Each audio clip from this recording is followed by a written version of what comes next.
8 hours. 8 fucking hours. $250 million. The Alien franchise at your fingertips. And this is what we get? Is this clown world we're living in? What the actual fuck? Welcome back, guys. It's me, your hand-drawn boy, here to break down Alien Earth's absolute dog shit of a season finale. Maybe the worst ending in TV history. Smash like, hit subscribe, and let's rip this apart. That's it, man. Game over, man. It's game over. Here's the problem. Nothing happens in Alien Earth Episode 8. No revelations, no real payoffs. The so-called twists? Atom is a synth. Okay, and? Before he even gets a chance to fight Wendy, she shuts him down instantly with her magical powers. Powers that are still never explained. How? He is the one. Now we rule. Then we've got Boy Spastic. Turns out he has ADHD. Like we didn't already know he was special needs. And maybe he killed his abusive dad. What? Wow, fucking incredible reveals. Nobody of importance dies. In fact, we get resurrections. Nibs comes back. Who are you expecting, Santa Claus? And Arthur's corpse? It gets reanimated by Eileen, who for some reason chooses that specific body, abandoned on a beach at the farthest edge of the island, instead of using one of the hundreds of corpses scattered everywhere. Make it make sense. The writing is diabolical. I did some digging. Noah is credited as a writer, but the other one, McGeezy Pensano, comes from a comedy sketch collective called the 1491s. What? For the love of God, why?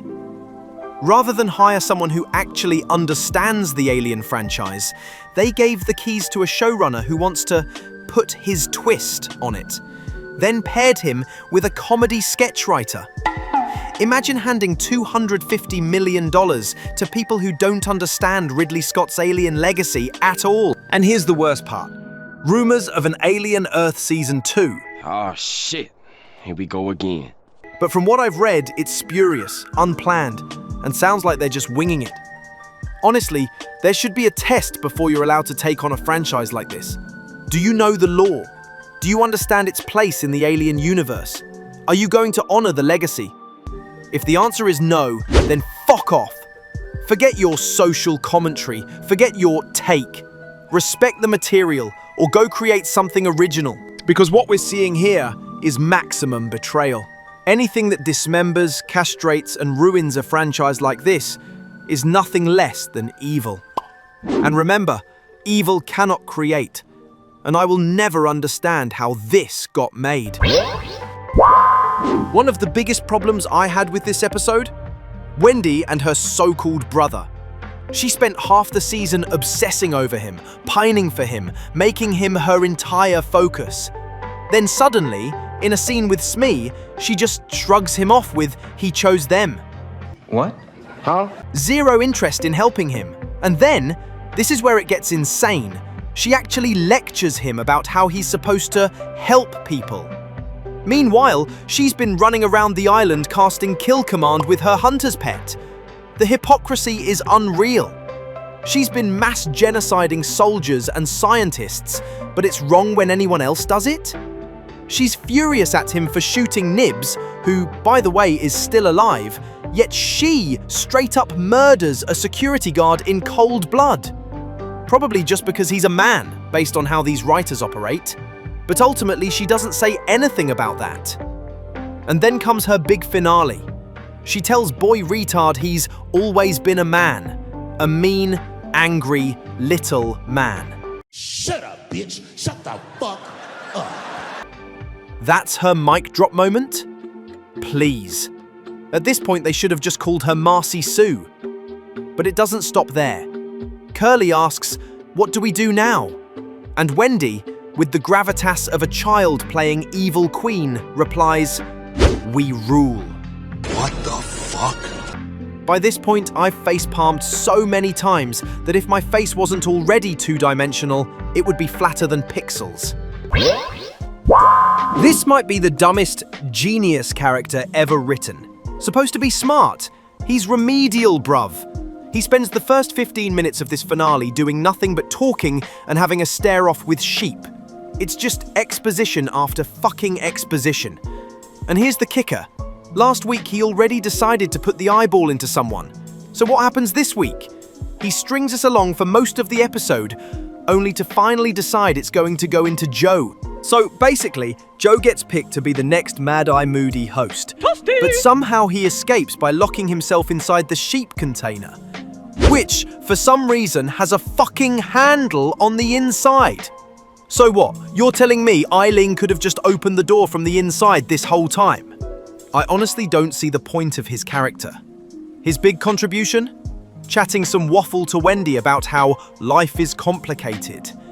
And of course it goes nowhere, because she's still mad at him for shooting Nibs. And Nibs, by the way, is still alive. Even though the whole "What did you do?" scream last episode implied he killed her. Who knows? None of this dog shit makes sense. Morrow escapes thanks to Wendy suddenly unlocking her Neo superpowers. From there, he goes on a rampage world tour straight into Kirsh, setting up the big Robot Wars showdown. Cyborg versus Synth. And how does it end? Morrow breaks Kirsh's back, only to get tapped out by Kirsh seconds later. None of this makes sense because nothing comes from it. No stakes, no consequences, just empty spectacle. And look, I'm not even fond of the Alien prequels like Prometheus or Alien Covenant, but at least the David versus Walter fight had weight. It felt brutal, it felt earned. This feels like it wants to be that, but it still falls flat. The alien spends this episode running around the island staring at a crab and then bolting around like a rabid dog. What is the point? What are they even trying to visually communicate here? And worse, they portray it like some tiny pet. Shot after shot is filmed from below the characters, camera pointing up, making the Xeno look small as fuck. It's supposed to be terrifying, massive, not a goddamn dog. Stuff like this just screams a complete misunderstanding of what a Xeno even is. Then there's a part it gets headshot and suddenly it's bulletproof. Bullets bounce off its head like pellets. But knives? Knives still hurt it. That's how we end up with a Xeno decapitated by a fucking paper cutter. By the way, what actually happened with that? We know they had that corpse, but what were they doing with it? We never saw it again. Instead, we get throwaway comments like, "Let's get the real weapons." So what the fuck were you using before? Nerf guns? And then, the biggest travesty of all. It teams up with the Lost Boys under Wendy's control. What the f? Like it's their mascot. Just hanging off the cage where the adults are now imprisoned, cradling a baby Xeno in its arms. What the fuck? Oh, and while we're on the subject of aliens, remember the testicle plant?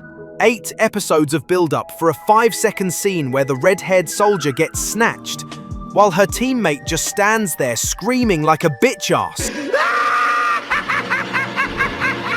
Shoot the stem, you moron! This whole series has 0 testosterone. Fuck this show. I feel let down, betrayed. How do you waste 8 whole episodes? That's basically 3 movies worth of runtime.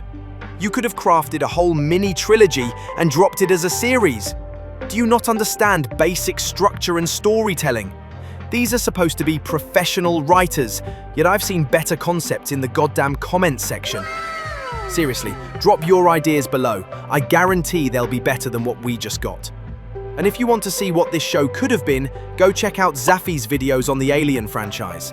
He goes deep into what they should have done, and it's night and day compared to this garbage. As for Alien Earth, I never want to see this again. I'll never rewatch it, I promise you. But now there are rumors of a season 2, even though this show barely scraped rank 10 on the Nielsen chart. Imagine getting blown the fuck out by Love Island and Wednesday. Embarrassing. So what do you think? Did Episode 8's cliffhanger nuke the show from orbit? Or is there still hope? Let me know in the comments below, smash like, hit subscribe, and I'll see you in the next one. This is Digital Flesh, last survivor of Alien Earth, signing off. Stay creative.